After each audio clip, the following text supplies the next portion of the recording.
Well, football season is in the air. You can smell it, you can breathe it in, you can almost taste it, right? We're almost to the 2024 NFL season. I mean, look, we're at a point in time where there are no more preseason games. Cuts have been made by NFL teams. College football, right? College football starts this weekend, so that means the NFL season is just around the corner. And with the NFL season a near week and a half away, I wanted to sort of start a prediction series, if you will, a series of videos in which I'm going to make predictions by playing the schedule game by division. So I'm going to go through each division within the NFL, starting with the NFC. I'm going to start with the NFC West, right, in which I'll give my prediction based off playing the schedule game, showing how I think it's going to play out by division, and then that'll give way into a playoff prediction. So then I'll select the 7 playoff teams from each conference based on how I think that their record will shake out based on the prediction game, to which after I have that playoff prediction set, I'm going to make a Super Bowl pick on who I think will win it all this season. So basically a prediction series of how I think this season is going to play out, starting with the NFC West, like I said. So without further ado, let's get into it. We'll be starting with the defending NFC champion, San Francisco 49ers. You know, look, they're at a very interesting place as a team, as an organization, because to me, this is a team that has had a tremendous amount of success these past few years. They've made 2 Super Bowls in the past 5 seasons, and that's something to not be sneezed at as well. I mean, look, a lot of teams would kill to be in that position, but they're no longer a team that is content in my eyes with just making the Super Bowl, right? And I mean, look, their window very well may be closing. I mean, Debo is getting older. You know, Tristan McCaffrey as a running back continues to get older as well. This core's window very well may be closing. So to me, this is a team that can no longer just make the Super Bowl. They need to find a way to win when they get there. That being said, though, like I said, they had a very solid year last season, finishing with a 12-5 record. In the major categories, they finished 4th in passing yards per game, 4th in rushing yards per game. Now, look, when it comes to pass blocking, it's kind of difficult to kind of assess it using a specific statistic, right? I mean, I could have gone with sacks allowed by the offensive line, but I didn't really feel as though, you know, that was a crazy accurate indicator. So I decided to go with PFF's pass block rankings, right? And in that category, the 49ers finished 26th in PFF pass block ranking.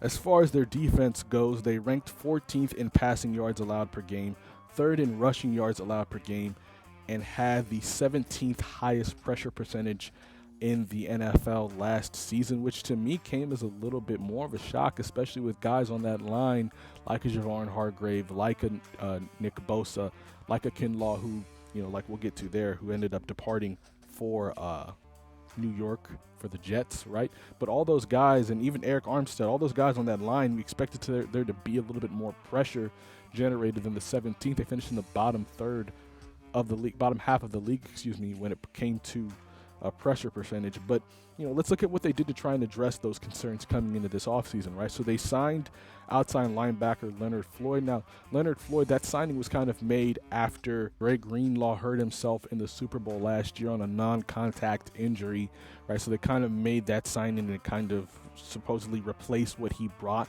last season. So they got Leonard Floyd.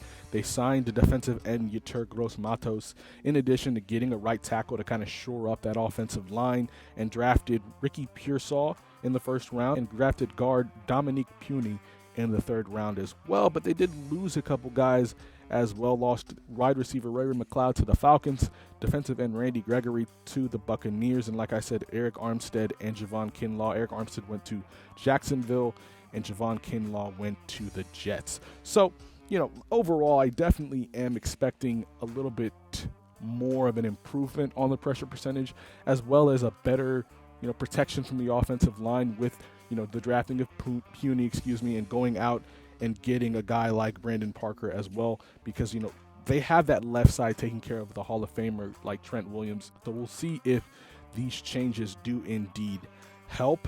So going forward, in terms of how I expect them to look this season based off that schedule, right? So moving on to actually predicting their record, playing the schedule game. And at the end of the day, when I look at this team, I do think that they are without a doubt, the best team in the NFC. So you're probably thinking, well, what questions could you possibly have about the defending NFC champions? Well, Trent Williams, right? I said he was a key of their offensive line, a huge key of their offensive line, and he hasn't been to camp to this point in the offseason. So I definitely have questions. I definitely have concerns. But without further ado, let's look at their schedule, right? So they kick off the 2024 campaign at home in Levi's Stadium against the New York Jets. And look, I am high on the New York Jets. I know a lot of analysts and experts, they're very much boomer bust on how the Jets will look coming into this year. They're either super high or they're super low on the Jets. Like I said, I'm high on them. I think they're going to have a very good year. However, when I look at what we're asking Aaron Rodgers to do in his first game back against the San Francisco defense all the way out in San Francisco at Levi's, I do think it's a tough ask. I still have questions about the Jets offensive line, even though I believe they're much improved. I do think, getting a guy like Morgan Moses, drafting Fashanu, I think that they are better. But at the end of the day, I do think San Francisco takes it.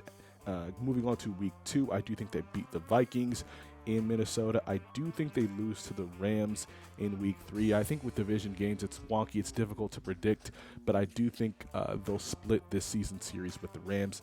I believe they'll beat the Patriots. I believe they'll lose to the Cardinals. I'm very high on San Francisco, on the Arizona Cardinals this year. You're going to see that in my predictions going forward, and I'm very, very high on not just Kyler Murray, but that receiver core. And moving on to against the Seahawks, I think they'll beat the Seahawks. I think they'll sweep that season series, to be quite honest with you, against Seattle this season. I think they'll beat the Chiefs. Look, at the end of the day, the law of averages, something's got to give, right? They've lost the Chiefs every time they've lined up against them the past 3 or 4 years or so. So I'm very optimistic that they'll finally get one against Kansas City at home when they play. Again, then week 8, I do believe they'll beat the Cowboys as well. Week 9 is their bye week. Week 10, they'll then go to Tampa Bay and I think pick up a win there against Baker Mayfield and the Bucs. I believe, like I said, they'll sweep the Seahawks, so they'll get that win. And then they'll go to Lambeau, a tough place to play, especially in the cold of winter. And I do think, look, the Packers to me are a very volatile team. They could go either way. I think they could be very, very good, but I also think they could be, have huge bust potential as well. So I'm very curious to see how they look, but I do think that the 49ers will lose to the Packers in Green Bay. I believe they'll lose to Buffalo and Orchard Park, New York as well. I believe they'll beat Chicago, beat the Rams, and beat the Dolphins and finish with 2 losses. That last loss against Arizona, I'm expecting because of the fact that at the end of the day, I think they'll have the number 1 seed in the division locked up, and I don't think they're going to play their starters. So overall, I'm predicting an 11-6 record for the San Francisco 49ers, first in their division. So that's how I think that shakes out. Moving on to the Rams. The Los Angeles Rams, to me, they're a very interesting team, right? They've got the talent. They've got the best quarterback in the division, if you ask me, and I'm very, very curious to see how this season shakes out for them. Looking at what happened for them last season, they were 7th in passing yards per game. They were 12th in rushing yards per game, 20th in PFF pass block ranking, 20th in passing yards allowed per game on the defensive side, 12th in rushing yards allowed per game from the defensive side, and 25th in pressure percentage. So they weren't very good at generating a consistent pass rush last season, but they did finish with a 10-7 record. So to me, what were some of the things that they did to try and address those weaknesses that they had last year? Well, they went out and they got Colby Parkinson, tried to address that. They had tried to address the secondary as well, getting Tre'Davious White. They were 20th in passing yards allowed per game, so I definitely think that helps. They signed Alaric Jackson, the tackle, right? And then they also drafted to help with that pass rush Jared Verse, right, in the first round of the draft. However, they did lose Aaron Donald. He retired. Hall of Famer, legend Aaron Donald, he decided to retire, call it a career. They lost Jordan Fuller, who went to Carolina. They lost Ben Skoranek, who went to Houston, and then lost Jonah Williams, who decided to go to Minnesota.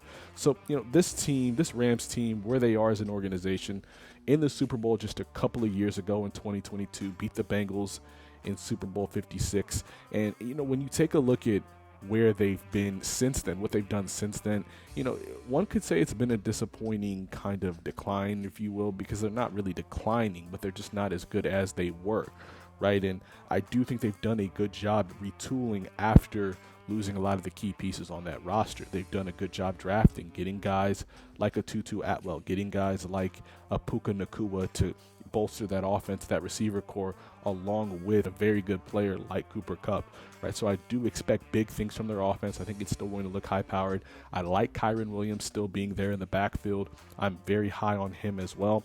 So that being said, what's their schedule look like? How do I think it's going to shake out for them? So they tip off their 2024 campaign at Ford Field against the Detroit Lions. I do think they're going to lose that one.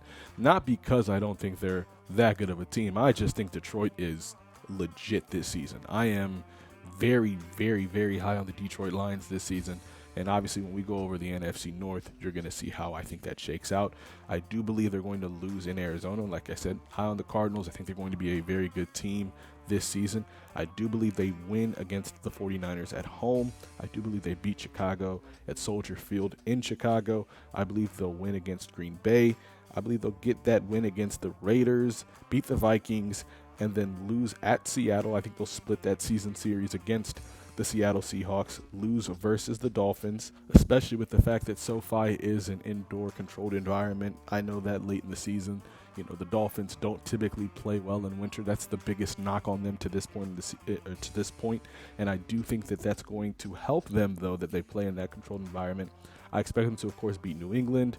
In New England, I expect them to lose versus the Eagles. I expect them to beat the Saints, then lose versus the Bills, lose to the 49ers in San Francisco, lose to the Jets in New York, and then win against the Cardinals and the Seahawks. So overall, I have them going 9-8 and finishing third in the NFC West.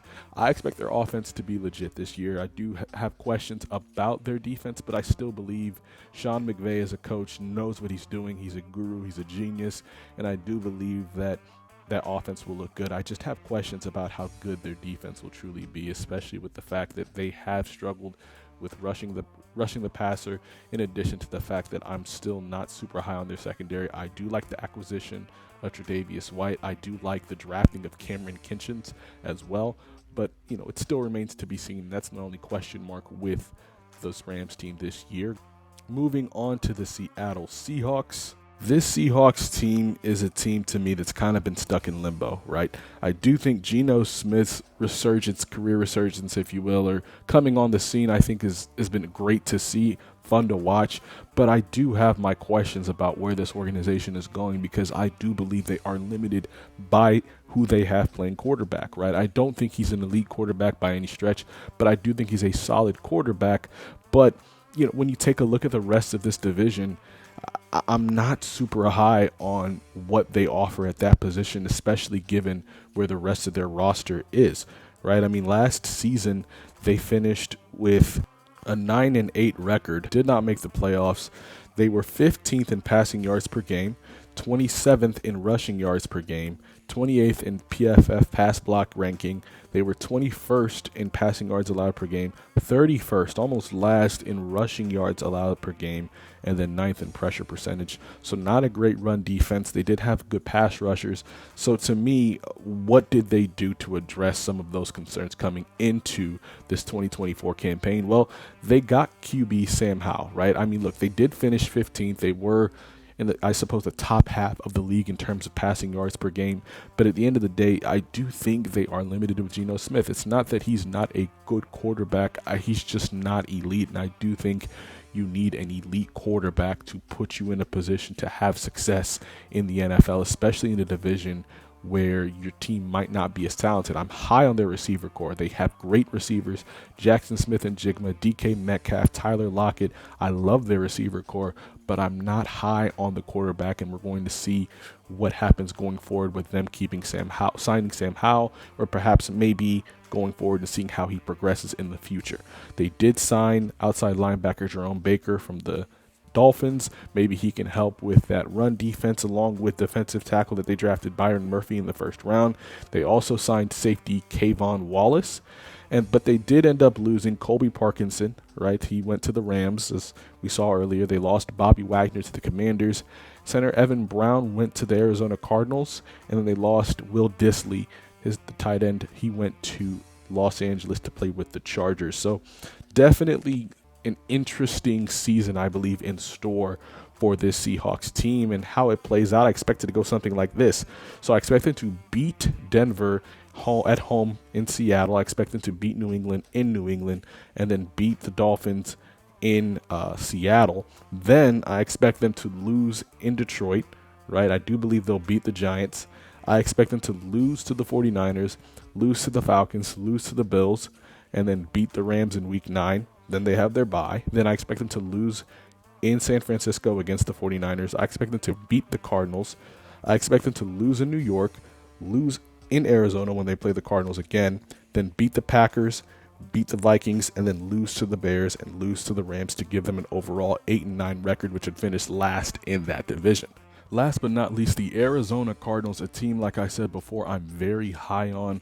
Look, they're coming in off of a 4-13 season, not very productive. Kyler Murray had missed a lot of the year rehabbing a torn ACL that he suffered in 2022, and he spent most of last year, like I said, rehabbing that injury, working his way back from that injury. And when he played, I wasn't terribly disappointed in how he looked. Now, he wasn't great by any stretch, but he definitely did flash. You know, what comes to mind is specifically that game against Pittsburgh last year. I thought he played very well against a very good defense. So he had his moments. He flashed last season, and I'm expecting him to look a lot better after having a full training camp under his belt. I'm definitely expecting a level of improvement on top of what we saw last year. So taking a look at, like I said, what they were last year, 4-13, and their team statistics were not all that impressive at all. I mean, look, they're almost bottom half in almost everything except for rushing yards, right?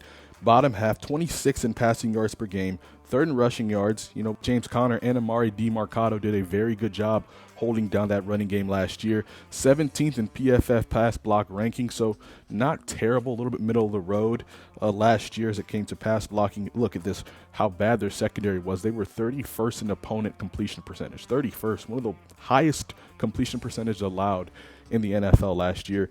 Dead last in rushing yards allowed per game, and 31st in pressure percentage. So a team that definitely needed work all the way around, specifically on the defensive side of the ball. And obviously passing yards, they were a little lower because of the fact that, you know, they were playing guys like Josh Dobbs and Clayton Tune for most of the year. And then when they finally got Kyler Murray back, I do think there was a level of improvement there, and I expect that to be improved upon coming into this season. So what did they do to address some of those weaknesses? Well, they went out and got Sean Murphy-Bunting, a solid veteran defensive back that I'm expecting to help improve that secondary. They went out and got Mack Wilson, in addition to getting Justin Jones, a very good defensive lineman, very good at kind of shoring up that middle to kind of help with being dead last in rushing yards allowed per game. They went out and signed Jonah Williams, a tackle, to help kind of shore up that offensive line.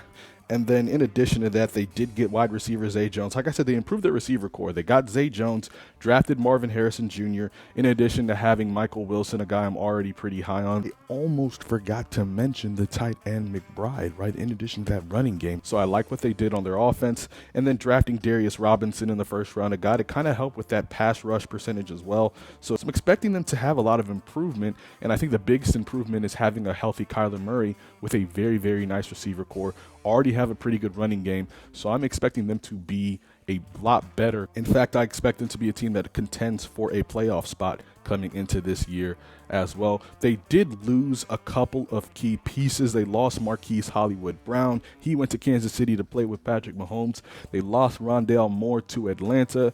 They lost a defensive lineman, Leki Fotu, to the Jets, and lost cornerback Anthony Hamilton to Atlanta as well. So taking a look at how I think their season's going to shake out, specifically as it pertains to their schedule. So the Cardinals will be opening their 2024 campaign on the road in Orchard Park against the Buffalo Bills, and this is where I think they make a statement to kind of let the rest of the league, let everyone know that they're a different team this year. They're a team that is not to be trifled with. Now, I'm not super high on Buffalo. I still think they're going to be a playoff team this year, but at the same time, I do think this will be a big win. I think it's something that will open a lot of eyes, and I think they take this game against Buffalo week 1.